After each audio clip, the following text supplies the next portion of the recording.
As the climate gets hotter, wetter, more extreme, we don't know how it'll affect our most beloved natural places. Will we lose sugar maples? Will ticks get even worse? Will there be water in the breathtaking national parks in the Southwest that we love to visit? One iconic natural wonder in upstate New York is Chimney Bluffs along Lake Ontario. Its red clay chimneys of rock were formed by erosion over thousands of years. Is climate change making them crumble even faster? That's today's story of the day.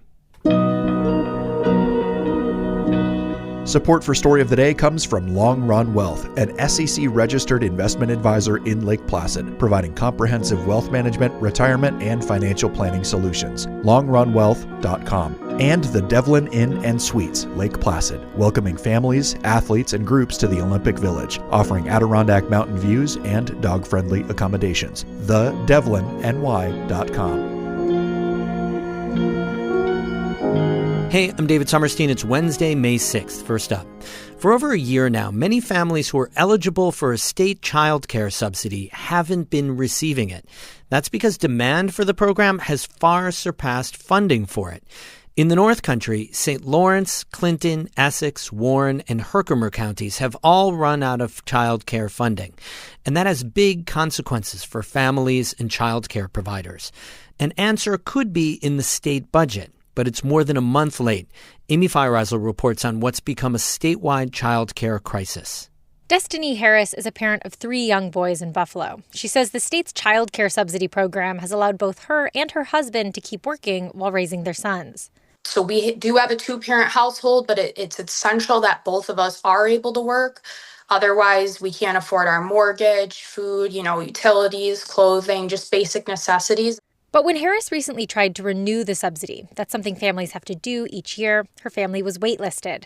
That's because Erie County has run out of its child care subsidy funding. And that means Harris's monthly child care bill is about to jump exponentially, from about $650 to over $3,000. Harris is going to pull one of her sons out of care, but she says even the full cost for one child is more than her family can pay. Because of this, I'm going to have to resort to probably draining myself and borrowing money, which is very scary. This same scenario has been playing out across New York since last spring, over a year ago. Right now, 35 counties plus New York City have run out of their child care subsidy funding. That's after the state expanded access to the program, making many more low and middle income families eligible for help. But funding hasn't kept pace with the rapid expansion. And as families lose their subsidies, they're having to make really tough decisions, like taking kids out of care, reducing their hours at work, or even quitting their jobs. Lindsay Murray is the owner of Lil Tykes Daycare in Bloomingdale in Franklin County. She says several of her families have lost their subsidies. And my heart just goes out to, the families, and I try to work with them the best I can. Murray says one of those families has a single parent. I have decreased my charges for that particular family because I don't want them to quit their job. That's not an unusual move. As families lose their assistance, many childcare providers have continued to care for their children for free or at a highly reduced rate. Shanita Bowen is with ECE on the Move, a group that represents over 600 home daycares in New York City. Parents are negotiating prices with providers because they're falling on the wait list. They have to work. And more times than not, here in New York City, we're seeing that providers are caring for the children for free. That's not just unsustainable, says Bowen. It chips away at the foundation of childcare infrastructure and could lead to many providers closing their doors. Everyone is looking to the state budget for help. Governor Kathy Hochul has proposed an additional $1.2 billion for childcare subsidies, a more than 40% increase. While that wouldn't completely eliminate wait lists, it would go a long way, says Pete Nabosny, policy director for the Children's Agenda, a statewide advocacy group. Governor's budget proposal on the whole for areas outside of New York City will allow counties to begin enrolling families off wait lists and in many instances closing the wait list altogether. But there's a caveat there. Right now, money wouldn't be released for the coming fiscal year until October, another 5 months away. Advocates like Nabosny are pushing for that money to be released to counties as soon as the budget passes. To allow the moment the budget passes, let's get moving, let's get serving families, let's close these wait lists. As long as those wait lists persist, advocates say promises of universal childcare will be impossible to fulfill. Amy Feiereisel, North Country Public Radio.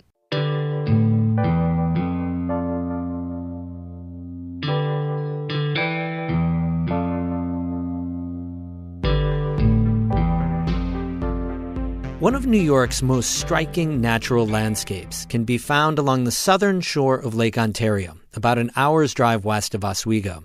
Chimney Bluffs State Park is known for its iconic clay formations. Those cliffs and pinnacles are always eroding, but it's not clear how much modern forces like climate change are accelerating a process that's already been going on for thousands of years. As Veronica Volk reports for the New York Public News Network, what's happening at Chimney Bluffs may offer a glimpse of how unstable the Earth can be. Yeah, I don't think that was there last time. Rachel Glade is a geomorphologist, an assistant professor at the University of Rochester. She's on a field trip with her Earth Surface Processes class at the Chimney Bluffs in Wayne County. So, yeah, we're here at the base of the cliffs now on the beach. It's good the wind died down. But the group doesn't get far along the shoreline before they have to stop. But now there's all of this material that clearly failed since the last time I was here. A chunk of this cliff must have fallen off, and we're going to try to go over it, which I think should be fine. At the Chimney Bluffs, erosion is expected.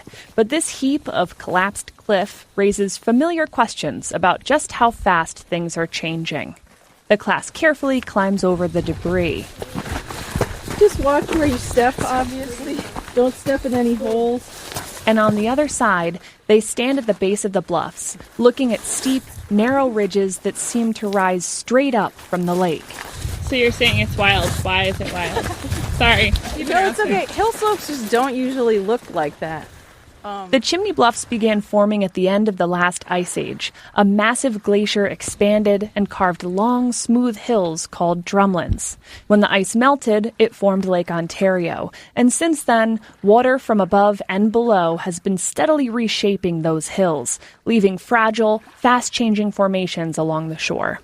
For visitors like Liz Thompson, an environmental science student in Glade's class, the landscape is part of the draw. In the sun, the cliffs kind of almost look pink against like this blue, really blue giant lake that almost looks like an ocean. But she says the changes are also visible.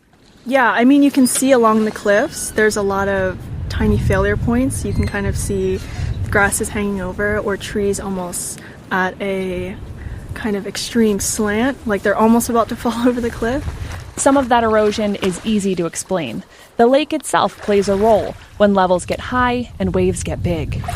Massive waves, like crashing onto the shore. So if that happens, that can erode the base, and then that could destabilize it and cause something like a little landslide. But heavy rain is also part of it, cutting away at the top of the cliffs little by pulling sediment along as it flows towards the lake. And all at once, by completely saturating the soil. Via something called pore pressure, so it basically like pushes the grains apart, makes them less stable, and there's less friction between the grains, and that can lead to something like a landslide or a debris flow. Heavy rains in late March and early April might also have played a role in a recent landslide in Irondequoit. There, saturated ground along a gully collapsed and forced at least one family to evacuate after officials determined their house was unsafe. Glade says events like this are part of how landscapes behave naturally. It's just good for people to be aware that erosion is like a common phenomenon everywhere in the world. But the frequency and intensity of those events can shift, especially with more intense weather. And so, particularly with precipitation, we expect a kind of flashier system as the climate warms. So there might be longer spells of droughts, and then when it rains, it's more intense because the atmosphere can actually hold more water. For students here, the changing landscape is also a reminder of why they study it. Julia Doobie is another environmental science major in Glade's class. I think that it's important to study and get a better understanding of how exactly it's going to affect our climate and our landscapes and all of the processes that go into shaping the world into what it looks like. And then understanding the human impacts of that as well is something that I find very important. In Rochester, I'm Veronica Volk for the New York Public News Network. We have more news all the time on our website, ncpr.org. Music today by Caitlin Scholl of Lake Placid and Danny Thomas of Canton. I'm David Summerstein, North Country Public Radio.